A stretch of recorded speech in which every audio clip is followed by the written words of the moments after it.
Hi,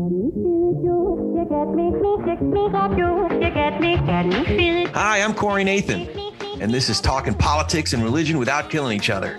Your home for edifying, provocative, and fun conversations among high-profile public figures and regular folks like me. We talk about faith and politics and all kinds of topics that really matter in our culture. So if you're tired of all the screamers out there taking all the oxygen out of the room and you want to join us in taking some of that space back, you'll love talking politics and religion without killing each other. Thanks for spending some time with us. Enjoy today's show. Welcome, welcome, welcome. We are talking politics and religion without killing each other. I am your host and so grateful to have a place to talk about faith and politics and big ideas in our culture with all kinds of interesting, accomplished folks of goodwill in good faith. And if you appreciate what we're doing here, tell somebody, tell them in person, or just give us a shout out on your favorite social media. We're on all of them. And that's the best way we have of spreading the word and including more folks in the kinds of conversations like the one we're having today with Stuart Stevens. Stuart Stevens is a seventh generation Mississippian and sometimes Santa Monican. Is that how you say it? Santa Monican? Probably. Yeah. And hey, Stuart has been driven by a fascination and love of politics, film, and writing, and has pursued those interests throughout his life. Stuart did a lot of schooling, having attended Oxford, Middlebury College, UCLA Film School's MFA program, the AFI, and I think I'm missing one. Colorado? I think I missed I went to undergrad at Colorado College, as did, sort of curiously, all of the females in the Cheney family. Oh, how about that? Liz, Mary, and their mom. Is that by coincidence, or is that... You'd have to ask them. It was a coincidence that I went there. I didn't know them then. Yeah. I'm sure they were talking about that in the Cheney household. This guy, Stuart Stevens. But they tell this funny story of, their dad flunked out of Yale and got a job as a union lineman in Gunnison, Colorado. And he had gone to high school with Lynn Cheney, and he would drive, it's almost like 12 hours from Gunnison to Colorado Springs, and sleep in his truck, they tell the story. And the girls still kid their dad about that. How about that? Yeah, my oldest kid was doing that drive. They were flying into, I guess it wasn't Denver. There's another airport in Colorado, and then driving up to Laramie. He had a boyfriend up in Wyoming. Yeah. So to finish this little intro, so folks, I'm sure folks know who you are, but I want to get it for the record, so to speak. Stuart is the author of 8 books, including his latest and an upcoming one that we're not going to talk about just yet. But the latest was published in 2020. It's called It Was All a Lie: How the Republican Party Became Donald Trump, and ends kind of like a Shakespearean tragedy. But we'll get to that. His work has appeared in the New York Times, the Washington Post and Esquire, among other publications. He's written extensively for television shows, including one of my favorites, Northern Exposure, Commander-in-Chief, and K Street. And for 25 years, Stuart was the lead strategist and media consultant for some of the nation's toughest political campaigns, including 5 presidential campaigns. And 4 of those campaigns, his candidate became the nominee, and 2 of them, they won the big enchilada, so to speak.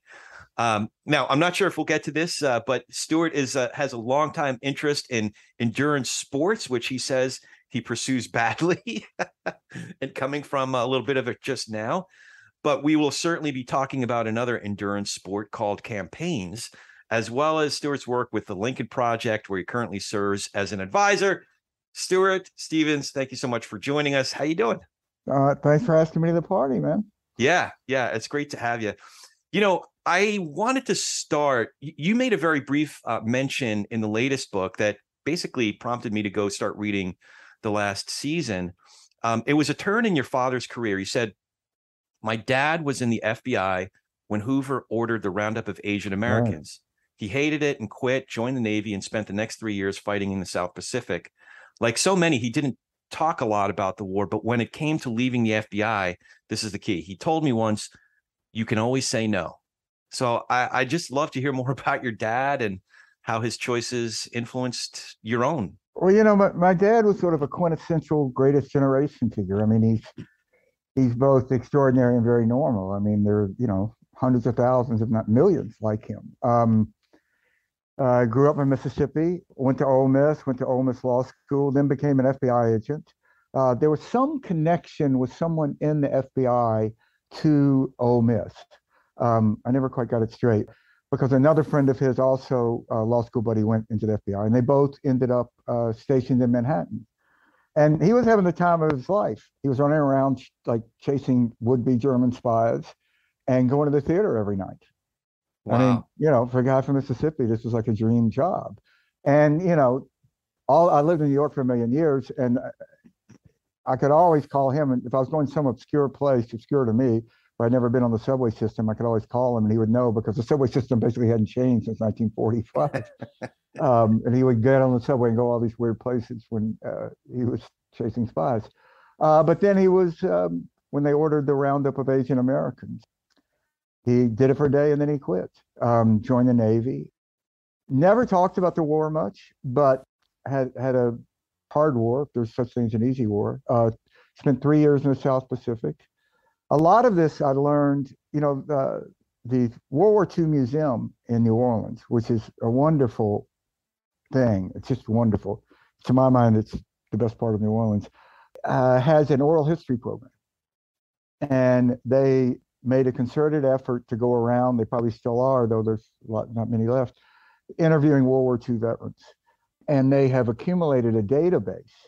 So you can go in, and if you were looking up, say, a unit that someone was in, they would tell you what oral histories they had of that unit. It's really fascinating. So he was interviewed, and it was only when he was interviewed that I learned a lot of this, because he didn't talk about it much, like so many people. But 28 island landings, and came back, started a law firm with his college roommate and 3 other guys, and just built a life. That law firm now is one of the largest in the South, and they were the people that came back and went about living lives and building the country. And I mean, it's really extraordinary, what they did. And how did some of those choices? It seems that some of the choices that you had to make later in your career, I don't know if I'm making too much of this, but it's almost like you had your dad's voice in your ear when you were making some of those hard choices. Yeah, but look, a lot of people were wrong about Donald Trump in 2016, but it's really hard to find anybody who was more wrong than me. I didn't think he'd win the primary. I sort of famously or infamously or stupidly or all three said I didn't think he'd win a primary. Now, I said that in part to be provocative, in part because of wishful thinking. And he did lose Iowa, so I was looking good there for a while. And I didn't think he'd win the general. And when he did, I had friends that said, well, this isn't really the Republican Party. He stole the Republican Party or hijacked it. But I just couldn't it just seemed false to me. I mean, he was the Republican Party, and the Republican Party had endorsed him and accepted him with very few exceptions, like Mitt Romney. So I started asking myself sort of like, how did I miss this? How did I get it so wrong? And in that kind of high school English teacher way that if you can't write it, you don't really understand it, I just started reading and writing, not thinking it would be a book, but it turned into this book, How It Was All a Lie. And my conclusion was that there are always sort of two sides to the Republican Party in post-World War II. There was an Eisenhower side, which was sane, boring, governing, decent, and Joe McCarthy side, conspiratorial, paranoid, xenophobic, often racist, non-governing.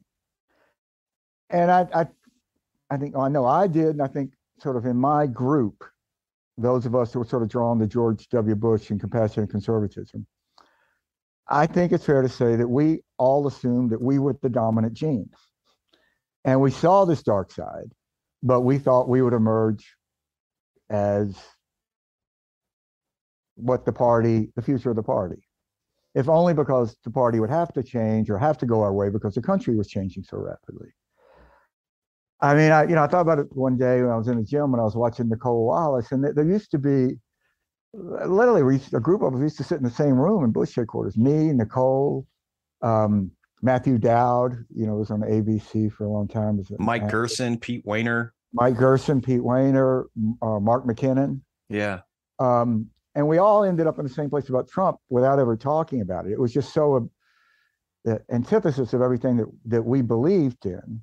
Now, it's not to say that we were perfect in Bush world. And I mean, I think we played too much to the dark side, but at least we aspired to something that was better than we were.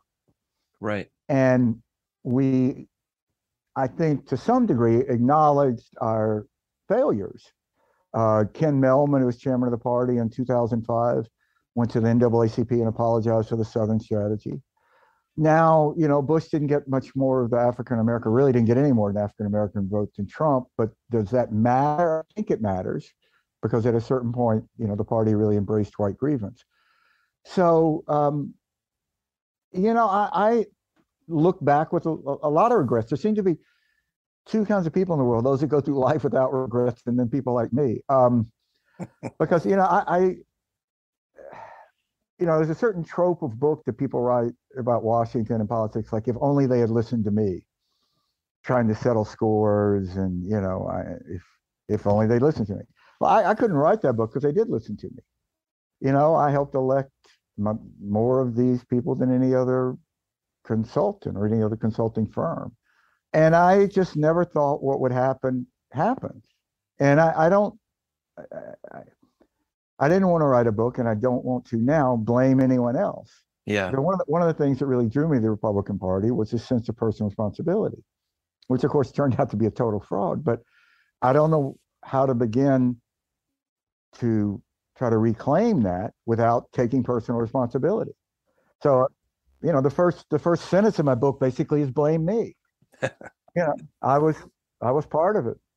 There is something interesting about the specific time and the specific place when you did become a Republican. You grew up in Mississippi. Yep. In the early to mid 60s. Right. And becoming a Republican at that particular time in that particular place was almost counterculture. The segregationists were all Democrats up until about that time.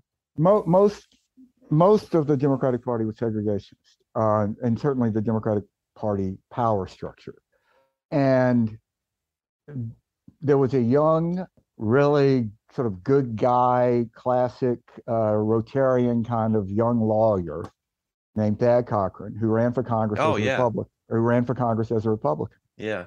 And I mean, I certainly didn't really think very deeply about it, but I knew I didn't want to be like Jim Eastland or, John Stennis.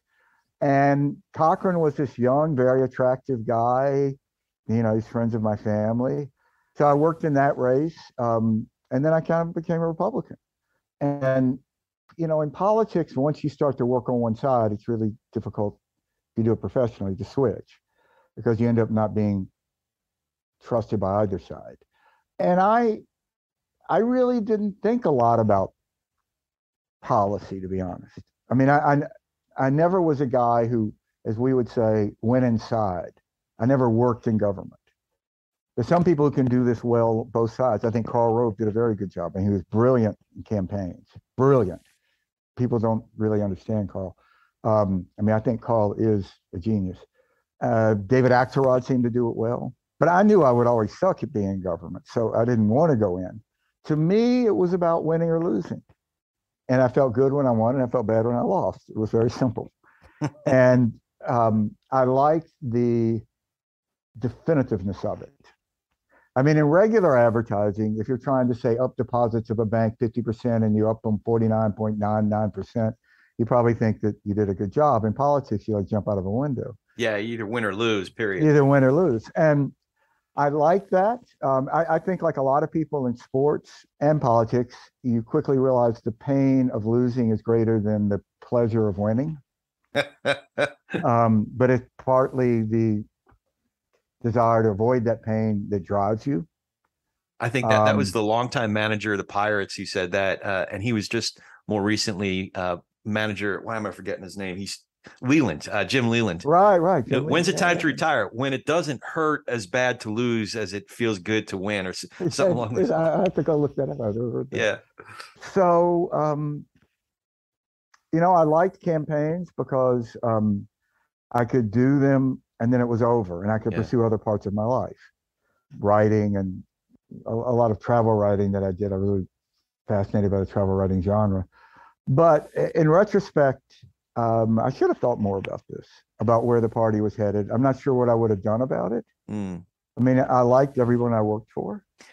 I don't know if that's a fair flagellum to apply to yourself, because look, as recently as 2012, we had a pretty decent, I'm saying I really liked that ticket, even though I wasn't one of those guys who thought Obama was doing such a apocalyptic job. But I love that Romney-Ryan ticket. Yeah, I mean, I worked for that campaign. Yeah. And it's an interesting, I think, kind of intellectual political science or sociology thought process to go through and say, okay, if Romney had won, what would have happened to the Republican Party?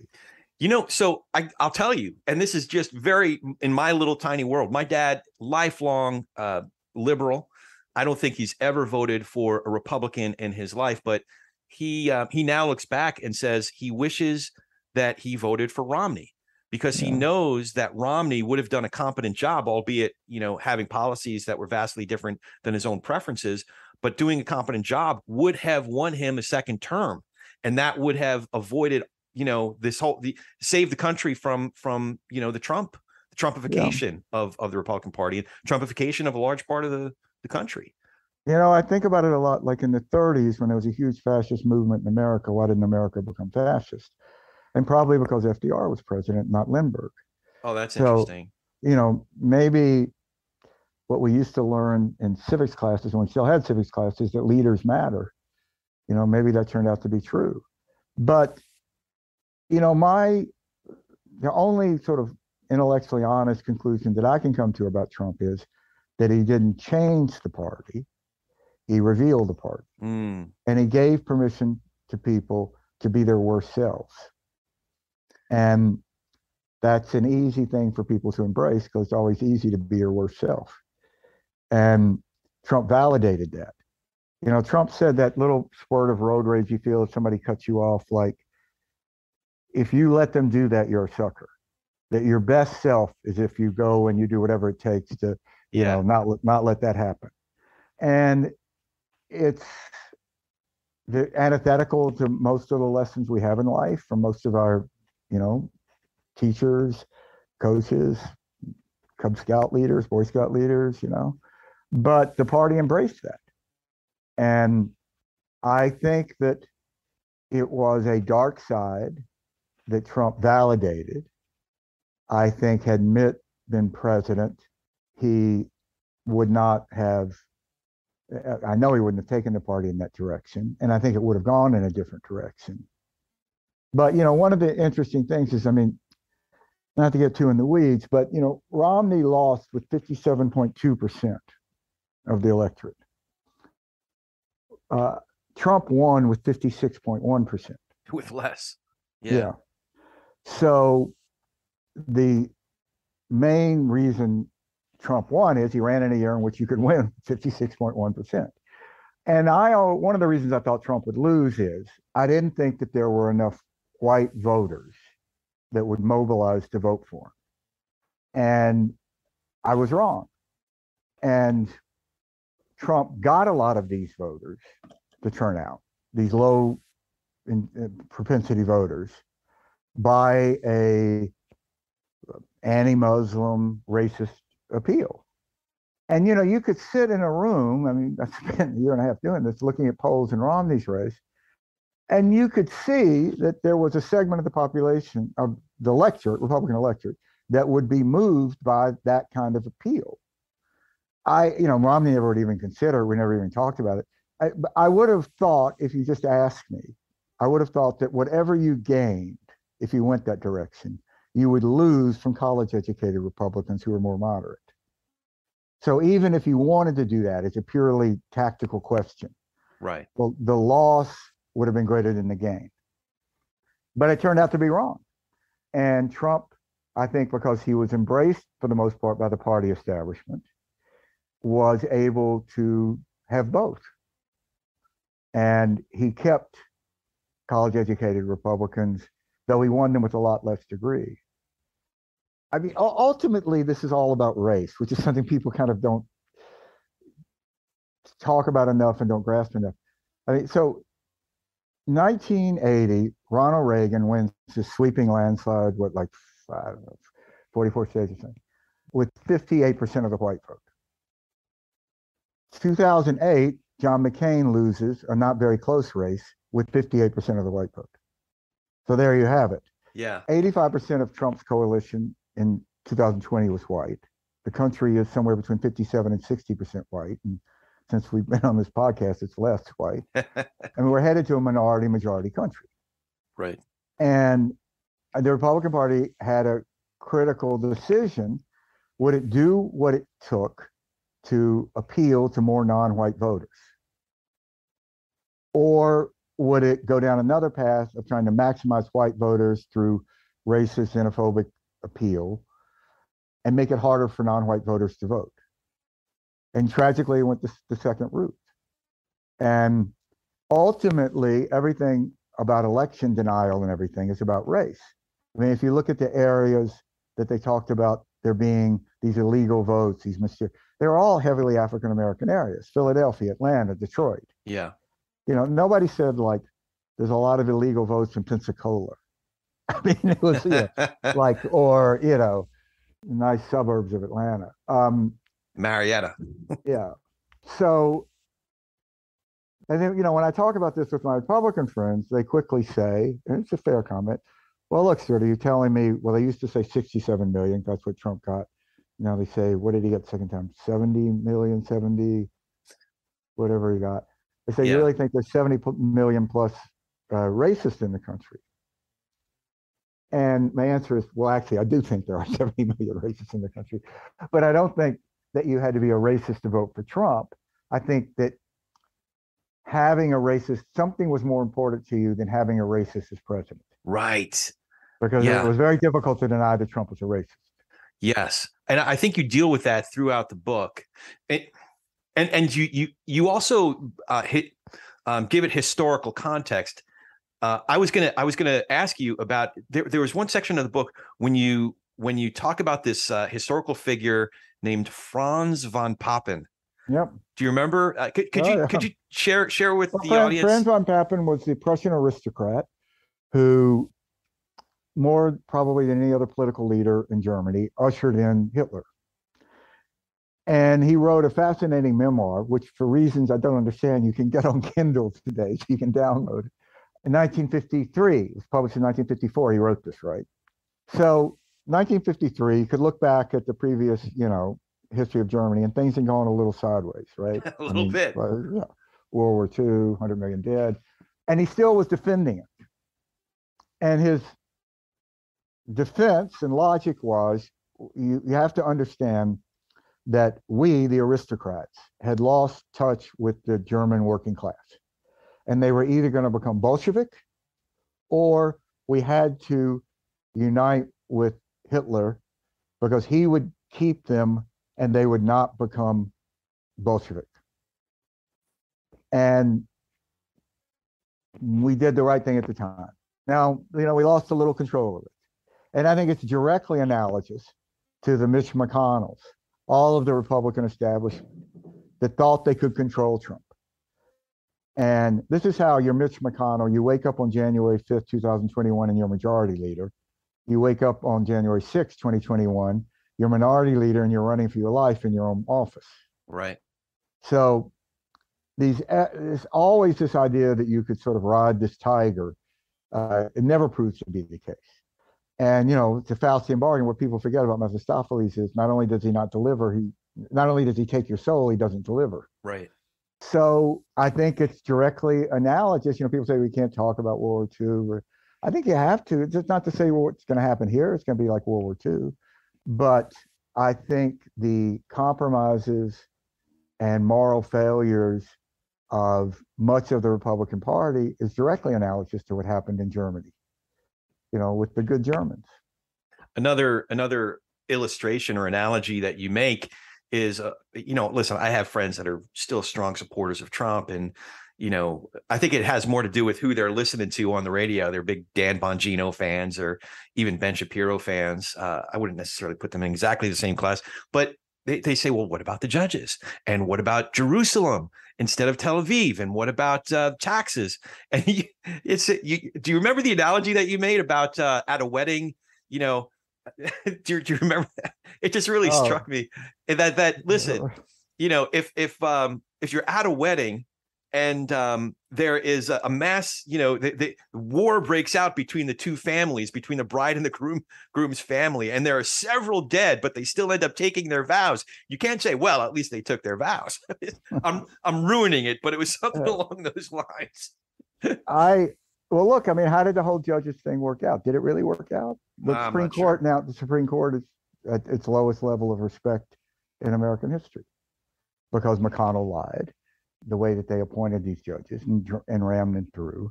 And the judges, if technically they didn't lie in a perjury sense, right? They certainly they misled about the they misled stare decisis thing. I don't think that the judges thing worked out as well as they thought. And look, let's see what happens here. What I think is difficult for a lot of us to grasp, difficult for me to grasp, but I think it's important to grasp is, the Republican Party really has become an autocratic movement. It's not a traditional party in the sense that we always had a party. There's really no governing philosophy behind the Republican Party. You can't articulate a coherent center-right philosophy of government with any credibility.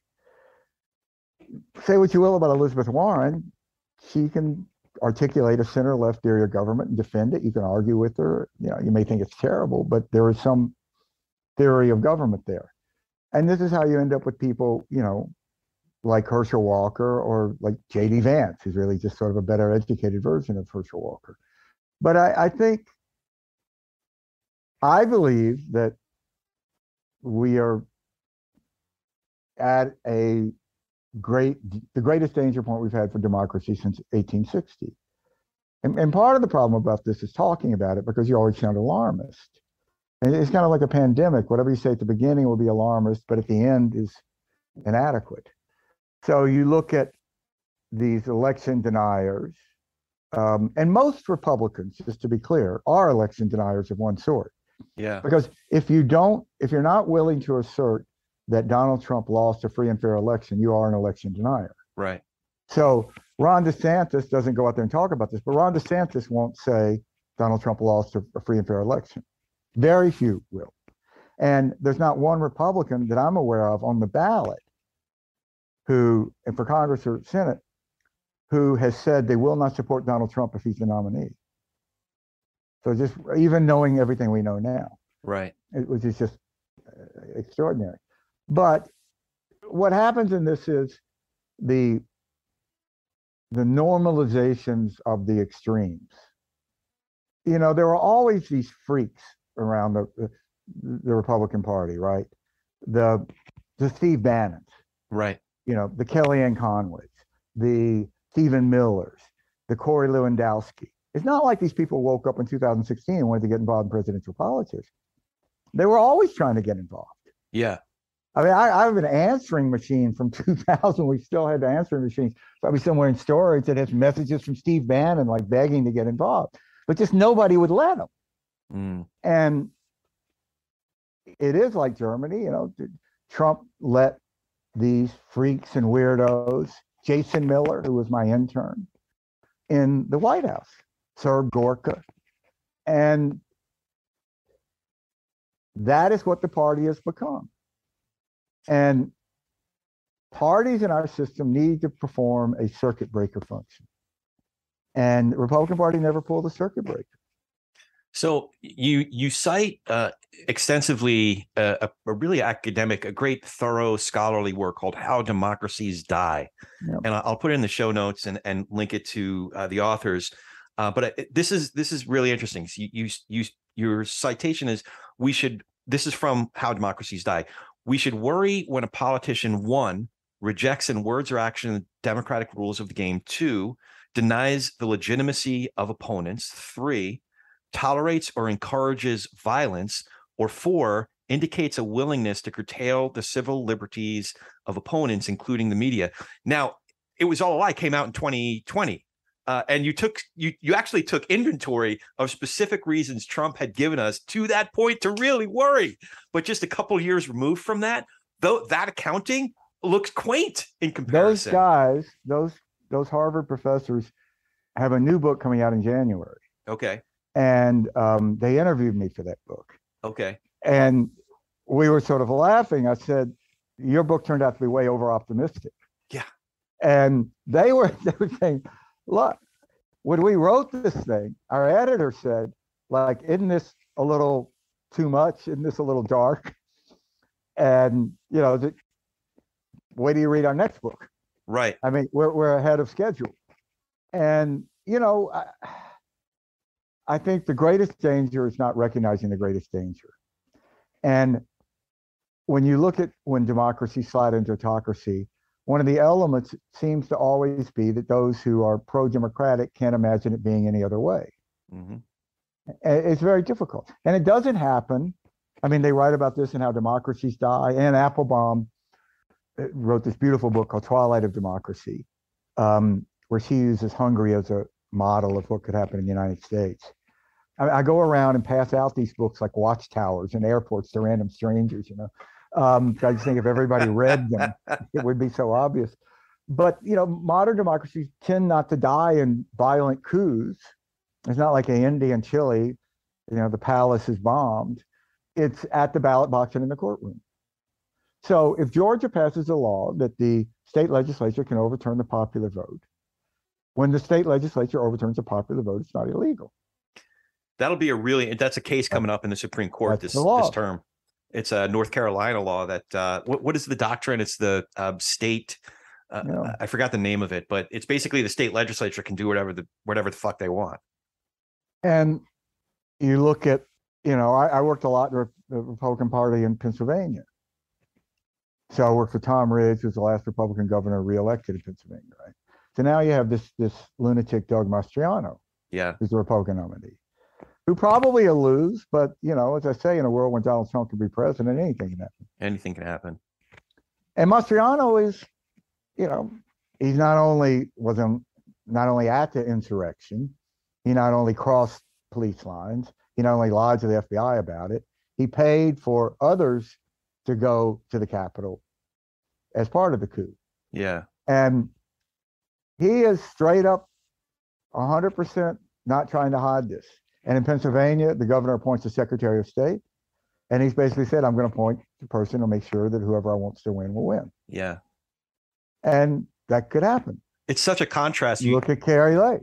You shared a story about Tom Ridge when the first time he won, he had to take a really tough vote. He was a representative, a congressman at the time. He was a Republican congressman from a Democratic district in Erie, Pennsylvania. And Tom is, he's one of my heroes. He first in his family to graduate from college. He grew up in veteran-assisted public housing, went to Harvard on a scholarship, got drafted, and is one of the few people, we never were able to find anybody else, there must be someone else, who refused and went to Ivy League college and went in the military and refused an officer's commission. He didn't want to be an officer, he wanted to be a grunt. He went to Vietnam as a staff sergeant, Bronze Star, and came back to Erie, became a prosecutor, and then got elected to Congress. And this vote was in 1994, and it was for the assault weapon ban. And it happened like 10 days before the Republican primary. And the Republican primary was very hotly contested that year for governor. And Ridge actually started out 5th in a field of 5. Oh. And the leading political columnist in Pennsylvania called Tom Ridge the man no one had ever heard of from the city no one's ever seen, because he was from Erie. Adopt that as your campaign slogan. Yeah. Well, we did. We put it in the first ad. And so he had run this really great campaign. He was not in first place, but we could see a way to win. And this assault weapon vote came up. And I remember this vividly. A pollster said, look, Tom, if you vote for this, there's every reason to think you're going to lose the Republican nomination. And Tom was like, I think his exact words was like, screw it, I don't care.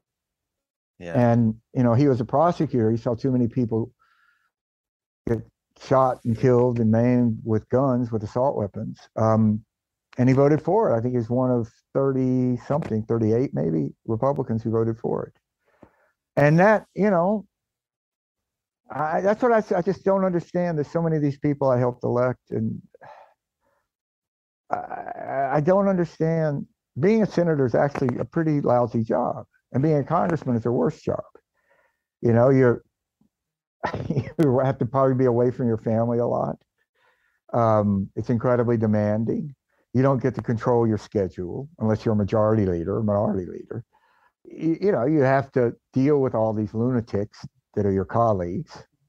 You don't get paid a ton of money. So what if you lose? What if you oppose Donald Trump and you lose a primary? Like, why is that such a big deal? Yeah. And I just, like I say, I never asked myself how 1930s Germany happened again. So we spent a lot of this conversation, I feel like, in Act 5 of Hamlet, but I want to find like another. I'm very depressing. That's, everybody's dying. When I gave my manuscript of my book to my longtime political partner, I said, it's depressing but short. He said, Stuart, so are suicide notes. So okay, so I do want to ask you, I want to challenge you maybe then. Toward the end of the book, you describe watching the Republican Party is like watching a friend drink himself to death. And you kind of explain it. Now, in Al-Anon, it's often said, you didn't cause it, you can't control it, you can't cure it. So nonetheless, how would you cure the Republican Party? You have to burn the Republican Party to the ground. There is no reforming this Republican Party. This is a Republican Party that just ran a Cheney out of the party. Yeah. Right? A Cheney. Yeah. So you have to just defeat these people. That's the only hope. And I can't tell you it's going to happen. Look, I'm at a stage in my life, I never thought I'd still be making political ads. But what drew me to the Lincoln Project was, it was a way to fight. And actually in October of 20, I entertained this fantasy, if we win this thing, I can quit doing this. But then everything happened after the election. And it was like, I can't walk away from this. And there is no, how do you meet the guy in the Capitol in the Camp Auschwitz sweatshirt halfway? Right. How do you compromise with that person? It's like the Ukrainians. You're going to compromise with the Russians. So they're only going to take they're only going to kill a certain number of your people for genocide. You can't compromise with evil, and this is evil. And I think far too much time personally is spent trying to understand these Trump people. I don't care. I just want to beat them. I don't need to understand why their justifications for being anti-democratic.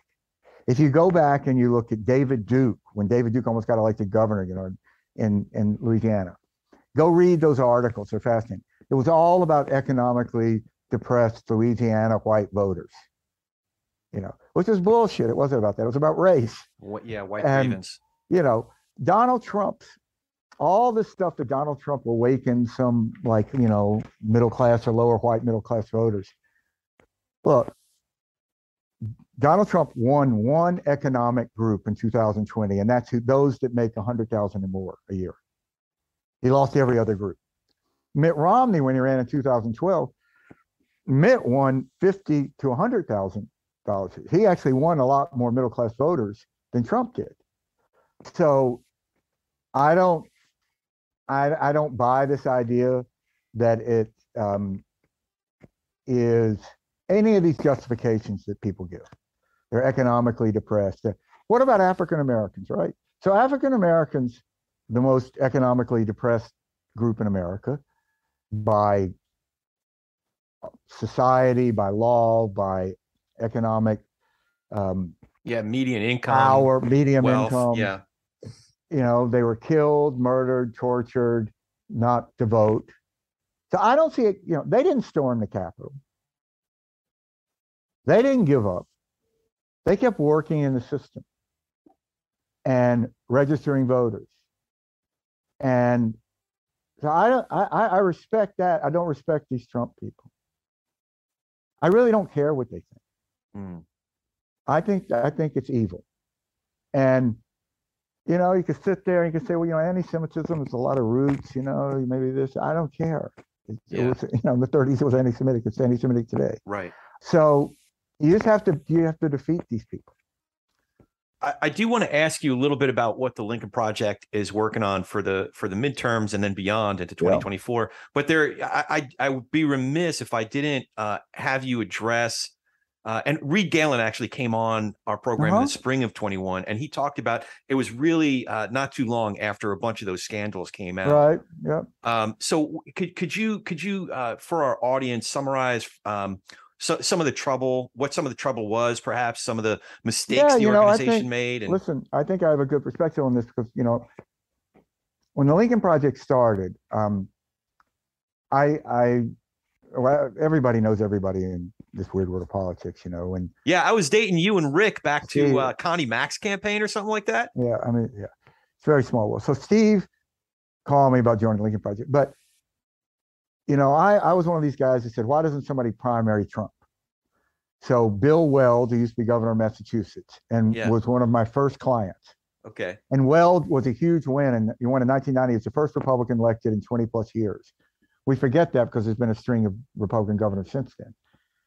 I love the guy. He announced that he was going to run against Trump. So it was kind of like he called my bluff. And it was like, well, hell, I've got to go do it now. So I left my firm, and I really got to a point where I couldn't do this anymore anyway for Republicans in Congress. And I was working for Weld, not that we thought he was going to win, but I thought it was important to try to do everything I could to help him. So work for Weld, and I couldn't be part of the Lincoln Project when it started. So I think that gives me a good perspective in it because, I mean, look, the Lincoln Project was basically 4 guys who came together, or 5 guys. They brought George Conway in as well. And they wrote an op-ed. They thought that maybe they'd raise $5 million. And it really, I can say this because I wasn't part of it, and it doesn't sound, you know, vainglorious or self-flattering. A movement showed up. Mm. So, I mean, the Lincoln Project within a year had more Twitter followers than the DNC or RNC. I mean, it's extraordinary. And, you know, people talk about the effectiveness of it. Well, look, over $3 billion was spent in 2020 in campaigns. Over $3 billion. Politics is the only business that every cycle we spend more money. It's recession-proof. The only group that Donald Trump was so obsessed with, he tried to get the Justice Department to shut down, was the Lincoln Project. And, you know, the amount of money that we had in the Lincoln Project was something like 0.001% of this $3 billion. I think it had a far outside impact on its race. And what these guys did, they understood something that I wouldn't have done this. And that was that the old traditional politics that you just raise a bunch of money and you put it in ads on television and, you know, run it the last couple of months and hope you win. They understood that it was fought in the culture. Right. And people say, well, you only spent like less than 30% of the money that you spent on television. And it's like, yes, that's the point. Yeah. It was broader than that because you didn't have to. So you could go and you could drive Donald Trump crazy and get him to fire his campaign manager, which was a direct result of what the Lincoln Project did. And Trump campaign never recovered from that. You know, this guy had spent 2-3 years building the campaign. He, you know, was, I think, it was like a scene out of Goodfellas after the heist, you know, and they went out and bought the furs and the guy was buying Ferraris and stuff like that. And we just pointed this out, and Trump went crazy and fired him. They never recovered. Hell, it was the Lincoln Project that ran the ad after the election that pointed out that it was up to Mike Pence on January 6th to certify the election. Trump didn't understand that till then. If you go and you read these post-election books, like the Costa Woodward book, the Phil Rucker book, it's all in there. You know, like Trump saw this ad in the Lincoln Project, goes, "Really, Mike can do that?"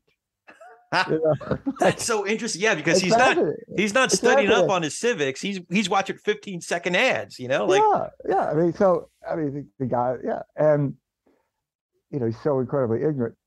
So, you know, every other presidential campaign I worked for had a lot of structure. You know, it had lawyers. They set you down. They said, "Don't do this, don't do that," which is one of the reasons when you hear that the Trump campaign had 100 contacts with Russians, over 100.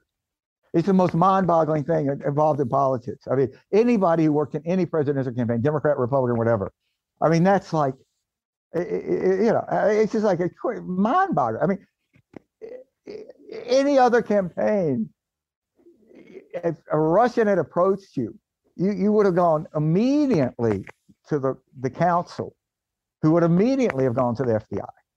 Immediately. I mean, it's incredible. But anyway, these campaigns had a lot of structure. They had, you know, pamphlets on how to, you know, like employee pamphlets. They had people that headed up different divisions. They had lawyers. So the Lincoln Project really, it didn't have any of that because it was all about this sort of urgency of the moment trying to defeat Donald Trump. Very tactical, very targeted. Well, it was not, you know, presidential campaigns usually start at least 2 years out, and you build them. This started with an op-ed in December. Yeah. And so it sort of grew by people running to the sounds of the guns. And a bunch of well-intended people. And, you know, every campaign I've been involved in, there were internal jealousies about stuff like this. But basically, I think the people who had the most experience in presidential at this high level were the ones who dealt with this the best. You know, we went out to Park City. It was very weird because of COVID. And all I had this little sort of human storage unit apartment. And we would get up in the morning to have a call. Sometimes we get together at Steve or Reed's house. And then I would just go work all day. I mean, I got up at 5 and went to the gym and did that. That's all I did. We had a headquarters. I never even went into headquarters except once a week for COVID tests. I mean, they could have been doing human sacrifice at headquarters and I wouldn't have known. I mean, literally, it was just about work. I mean, we produced this incredible volume of work. Yeah. So, look, I think some of the criticism about the need for more structure in the Lincoln Project is valid, and it's happened now. I think a lot of the criticism that is over, say, finances and stuff comes from those who either hate the Lincoln Project, you know, the Trump people. Yeah. But also, look, if you're a professional on the left or the right, the Lincoln Project comes in, does things differently. I can guarantee a lot of clients were asking their consultants, why can't we do this? Mm-hmm. And donations were going to the Lincoln Project. And there was a lot of sort of jealousy there. Like, you know, why are these guys doing it? How can these guys do it? You know, we never polled, we never tested. So, you know, I mean, not to get too in the weeds, but the reality is, if there was anything that had happened financially that was remotely improper, this is all under FEC law. The first thing someone does is files an FEC complaint. If they think there's any hint that this might go anywhere, and I've been involved in these in lots of campaigns, and they do it because it's a pain in the ass for you. You have to get lawyers, you have to go through. No one has ever filed an FEC complaint against the Lincoln Project. And these some people would do anything because there's just nothing there. I think it was certainly an imperfect organization. But then, I mean, most presidential campaigns, to a lot of degree, are. I mean, go read Anonymous about the Clinton campaign in 1992. We had Miles on. I mean, so I don't know. For me, it was a great experience. And it was incredibly liberating not to have a client because you could get up in the morning, you could decide, Rick and I could talk, we decided what we're going to do, Steve, Reed, and just go do it. Yeah. And we didn't have to run it by a client. And, in a campaign, if you make an ad calling your opponent a liar, and the candidate gets asked, hey, you got an ad saying your opponent's a liar, do you think your opponent's a liar? The candidate better damn well say yes. Or otherwise, like, the whole campaign's going to fall apart. We didn't have that problem. No one was going to say to Joe Biden, like, hey, why did you put up that ad in Times Square with, like, Ivanka and Jared? And it was incredibly liberating. Yeah. And it made us much more effective. So I don't know, a lot of these things I think about sort of the way I think about our politics now. I can guarantee you 10 years from now, no one is going to remember whether or not Build Back Better was 2.2 billion, 3.3, 1.1 billion. They will remember whether or not 2024 was the last election that resembles an American election. And I look back with this stuff with the Lincoln, all of this, a lot of this is life imitating high school. Yeah. And what really counts is the work. And I think the work of the Lincoln Project has been incredibly helpful to this cause. Causality in politics is always difficult to pinpoint. You ask people why they voted, and you ask them at 2:00 and you ask them at 6:00, you can get different answers because people are complicated and we have different reasons. But I think that the Lincoln Project, by virtue of the fact that the sort of market of voters spoke to the Lincoln Project, that it drew all of these people, millions of followers that are intensely still with the Lincoln Project. And it's the only organization I know of any size in American politics that really has people on the right and the left. Yeah. I mean, there's real concern. I was riding my bike with this friend of mine. He brought another friend who's a lawyer. And he was saying, oh, dude, I love the Lincoln Project, and I'm a communist. I'm like, really? You go, well, not really, but my dad was a blacklisted screenwriter, and I was a red diaper baby. And I mean, that's weird. Yeah. And but you have communists all the way to, folks who worked on because it really is about democracy. And I think that's what's important to me. It's the work. So what's Lincoln Project doing now? And what's your outlook for 2022 and beyond? The Lincoln Project did a really interesting thing. And again, I can say this because I didn't have anything to do with it. But politics, you always have to do targeting. Like, what are you going to focus on? Yeah. Because you can't boil the ocean. So two guys in the Lincoln Project, Trygve Olsen and Jeff Timmer. Trygve's an interesting guy, worked a lot in Eastern Europe. Jeff used to be head of the Michigan Republican Party. They looked at all the races and they put them through a democracy filter. What races are the most important to the preservation of democracy? It was a really interesting idea, and use that to target the races. So the number one race, Pennsylvania governor's race. Pennsylvania's a key state. The guy is a straight out autocrat. Yeah. No pretense. He appoints the Secretary of State. That's a huge race. So do you think Arizona is a Arizona was another. Arizona was another. Yeah. Yeah, because Michigan, the governor's race was one. Yeah. But Arizona seems to be on a razor's edge. I mean, Pennsylvania and Michigan are looking to be at least leaning in the Democratic direction, but Arizona seems to be a much tighter race. Yep. I worked in Arizona. I worked for John Kyle, who's senator there, in presidential races. All I can say is, if I was in the Hobbs campaign, I would never run another positive ad. I would only run negative ads against Terry Lake because it is about, you have to make the race about what she said she wanted to secede from the United States. She wanted to fire the federal government. Like, fire the federal government. So no more Social Security, no more Medicare, no more military bases, no more DEA agents. That's going to really work out swell. And I would go in and I would wake up in the morning and I would attack, and I would go to bed at night attacking. Yeah. And I hope that's what they do. She's a dangerous, dangerous person. Terry Lake is. Yeah. So, and I'm sure there are, a dozen or a couple dozen House races that LP's focusing on too, right? Yeah. Our feeling about this is a lot of these House races are going to be determined by the races above them.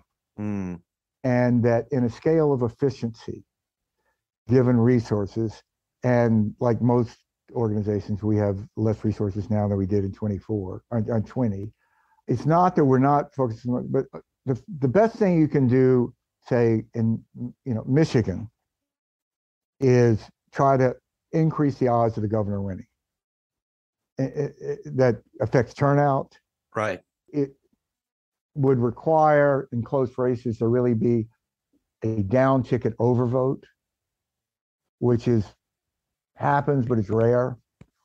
So it's sort of like in a scale, what is the most efficient way that it costs the same to make an ad in a House race as it does to make an ad for a governor's race. That's interesting. That makes sense why Pennsylvania governor would be important, because that then affects the down ticket Senate race, Fetterman and Oz. So that makes sense. It also makes sense. Rick was trying to be diplomatic when I asked him if any efforts being put into my district, California 27, because it was one of, if not the closest held race, less than 0.1%. The Republican won, and he said, "We're looking at it. We're looking at it." Well, politics is usually a process of Sophie's choice, because when people say you are, like, one of the big issues in presidential campaigns is always scheduling. Where do you want to go? The one thing everybody has in a campaign is the exact same amount of time. Yeah. So they say, well, you ought to go to Richmond. You ought to go to Phoenix. You ought to go to Pensacola. And the answer to that is, yes, we should. They're all right. It comes down to, politics is often about distinguishing between the critical and the really important. And that's a difficult thing to distinguish. And it requires a lot of hard mental discipline. That it's not that these other things aren't worth doing. They are. But you have to have a triage of effort. That makes sense. It makes sense. So you look at races that are pretty tight, that are critical, but that also, if your efforts can have like 1% of influence or 2% of influence, that can turn the race. And that ultimately is what happened in 2020, arguably, placing your efforts in Arizona, Pennsylvania, Wisconsin, Michigan. All four of those states were won by very, very thin margins. Yeah, politics usually comes down to a game of small numbers. Yeah. And it's both frightening and incredibly inspiring in a way, because at that level, individuals can still make a real difference. Yeah. The old thing that if you got one more vote per precinct, you would have won. A lot of races are like that. Yeah. And people just need to realize, look, the greatest block of voters in America are people who don't vote. I'm sort of a nut on this, and there's about 5 people in America who agree with me, I realize, but I kind of like the Australian system where they fine you if you don't vote. And they have big barbecues and parties at the polls. It's very Australian. But look, I think we have to realize 2 realities that we don't know the outcome of this. America could become an autocracy. We have to acknowledge that. And we have to acknowledge that the only thing we can do is fight. Yeah. Yeah. And what people don't understand about these other forces is There are a lot of buffoonish figures there, the Boparts, the Matt Gaetz, Marjorie Taylor, whatever her name is. But it's not a buffoonish movement. And all of the elements that, if you look historically at what is necessary for autocracy to win, are there. They have the support of a major party. They have major funding, the Peter Thiels of the world. They have a propaganda arm, a vast propaganda arm, and Fox and its allies, the Bongios, the Shapiros, like you're saying. And they have shock troops. And they have a concerted effort to construct a legal theory to justify autocracy. Mm. And those are the elements you need. And they're all there. This is why I'm depressing, by the way.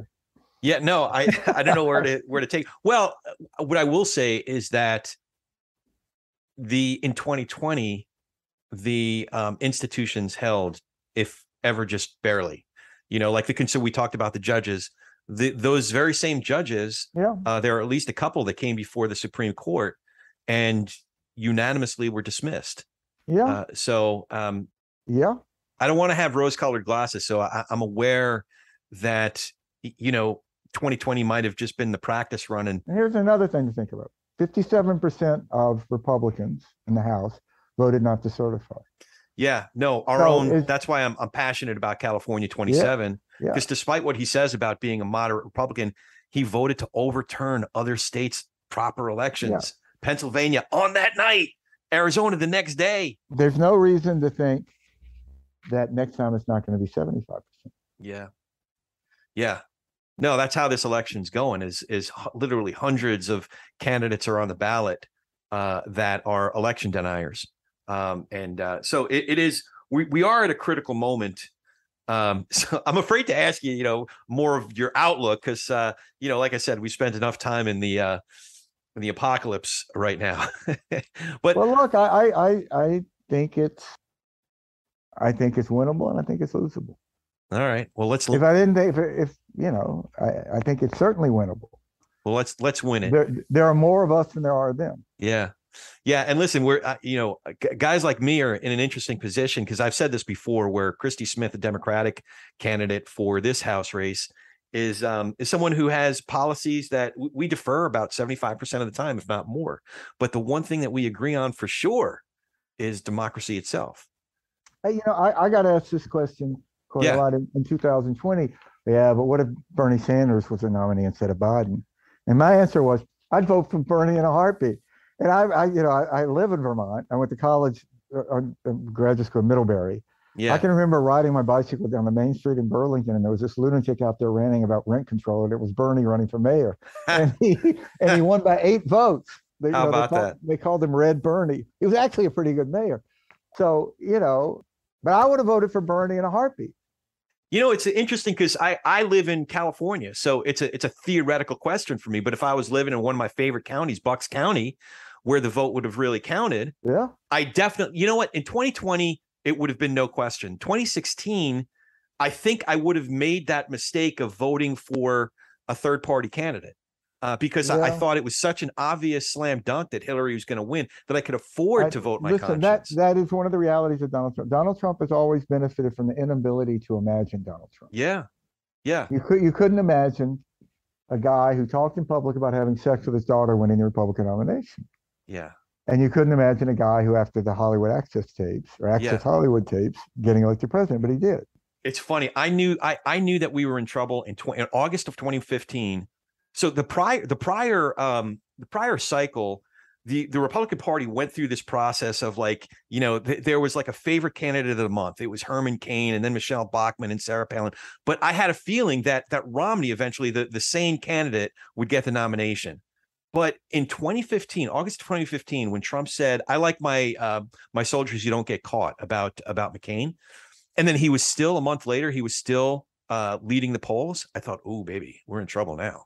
And he just persisted and persisted and persisted. Nobody could get him off that throne. I knew that we were in trouble, but I really thought that Hillary would run away with it. So it was different. I think a lot of people, I think she left a lot of votes on the table. I would have voted for a New York Yankee over Donald Trump. That's how passionately I felt about it in 2020. I think she underperformed her numbers. Yeah. Because a lot of people couldn't imagine her losing. Yeah. Okay, so I could keep you here for hours and hours. I got to, but do you have any questions for me? No. Listen, I think it's great you're doing this, and keep at it. I appreciate your time. I appreciate it's so great to get to know you better. I'm serious about that sugarfish or whatever, your choice. I'll come down to you and when you're in Santa Monica. I go up, like I say, I go up to Santa Ynez to ride my bike. So, that'll be fun too. I have friends up there who know some hidden little micro vineyards. I don't know if you're a wine drinker, but we'll have to do that. But before we go, how can folks find you online? Your latest... I'm only on Twitter. God help me. Stuart P. Stevens on Twitter. Awesome. And as always, if you dig what we're doing here, please hit that subscribe button, leave a review and comments wherever you get your podcasts, and tell a friend about TP&R. We're easier to recommend than ever. It's www.politicsandreligion.us. Politics, www, remember the www, politicsandreligion.us. Now go talk some politics and religion with gentleness and respect, and have a great week. Thank you for joining us today. If you dig what we're doing here, it is super easy to follow us. You can go to our site, politicsandreligion.us. That's with the and spelled out, A-N-D. Politicsandreligion.us. And we're on all the socials, at TP&R Pod. TP&R Pod for Talking Politics and Religion Pod. And here's a big way you can support us, by becoming one of our patrons. You can even become a producer or executive producer of our program and have a lot more say in who we bring on, the kinds of questions we explore, or just help us keep the lights on. But mostly, we really appreciate you giving us a listen. So for the whole team here at Talking Politics and Religion Without Killing Each Other, thanks for hanging out with us. We'll be back in a few days to do our little part in Tikkun Olam.